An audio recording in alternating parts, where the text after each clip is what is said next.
జనసేన తెలుగుదేశం పార్టీలకు సంబంధించినటువంటి ఇష్యూ ఇంకా అలాగే కొనసాగుతున్నది కొన్ని చోట్ల. అయితే పరిష్కారం అయిపోతుంది. కానీ అసలు సమస్య ఎక్కడొస్తుంది అంటే నాయకులకు సంబంధించి సర్దుబాట్లు చేసేసుకోగలిగారు. గ్రౌండ్ లెవెల్ కేడర్లో సమస్య. ఇప్పుడు వర్మ మాట్లాడినటువంటి మాటలు జనసేన వాళ్ళకి మండేదే కదా. అదే సందర్భంలో సీట్లకు సంబంధించి జరుగుతున్నటువంటిది కూడా ఇంకా తెలుగుదేశం పార్టీ జనసేనకి ఇచ్చిన సీట్లు ఏంటో చంద్రబాబుకు తెలుసు కదా. ఆయా నాయకులందరినీ పిలిపించి అక్కడ ఏ గొడవ జరగకుండా చూసుకోవాలి కదా. ఇవాళ కాదు కదా, 4-5 నెలల నుంచి జరుగుతున్నది కదా.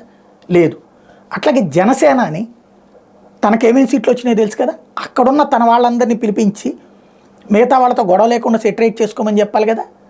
అట్లాగే మిగతా నియోజకవర్గాల్లో వాళ్ళని కన్విన్స్ చేయాలి కదా. ఇప్పుడు ప్రస్తుతం నడుస్తున్నది ఏంటి, తాంబూలాలు ఇచ్చేసాను తన్నుకు చావండి అన్నట్టు ఇద్దరు అధినాయకులకి తెలుసు ఏమేమి సీట్లు అన్నటువంటిది. గ్రౌండ్ లెవెల్లో ఎవరికాళ్ళు ఇద్దరు కూడా ఈ సీటు మాదేనంటే ఈ సీటు మాదేనంటూ గొడవ పడుతున్నారు. అక్కడ వివాదాలు నడుస్తున్నాయి. పరిష్కారం ఏంటి? అదే $1 మిలియన్ ప్రశ్న. ఇప్పుడిప్పుడే జాగ్రత్తగా ఒక్కొక్కళ్ళని పిలిచి, వాస్తవంగా ఎప్పుడో జరగాల్సింది ఇప్పటిదాకా లేట్ అయింది, ఇప్పుడు ఒక్కొక్కళ్ళని పిలిచి సర్ది చెప్పే ప్రయత్నం చేస్తున్నారు.